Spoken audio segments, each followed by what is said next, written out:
కంచెగా sir. ఏమైంది అసలు? మా పాప ఆడుకుంటూ బాటిల్ మూత మింగేసింది సార్. తర్వాత ఇమీడియట్గా ఆకివీడు రామరాజు గారి హాస్పిటల్ తీసుకెళ్ళామండి. ఓకే, మీరేమైనా చేశారా? మా వాళ్ళు గొంతులో ఏలు పెట్టి కొంచెం లాగడానికి ట్రై చేశారండి. ఓకే. ఇంకా మూత రాకపోయేసరికి ఆకివీడు రామరాజు గారి హాస్పిటల్కి తీసుకెళ్ళామండి. ఆయన ఇమీడియట్గా ఇంపీరియల్ హాస్పిటల్కి తీసుకెళ్ళిపోండి అని ఆయన సొంత కారు ఇచ్చి పంపించారండి.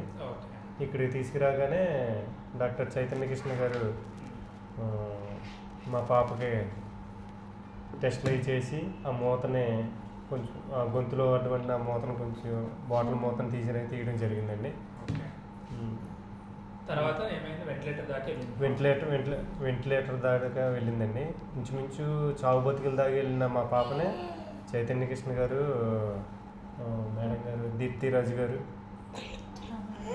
వాళ్ళు శ్రమించి మా పాపనే ఈ స్థితికి తీసుకురావడానికి ధన్యవాదాలు.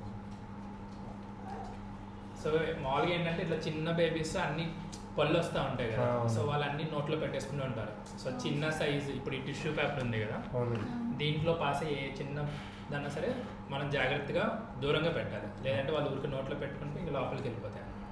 సరే, ఓకే సార్.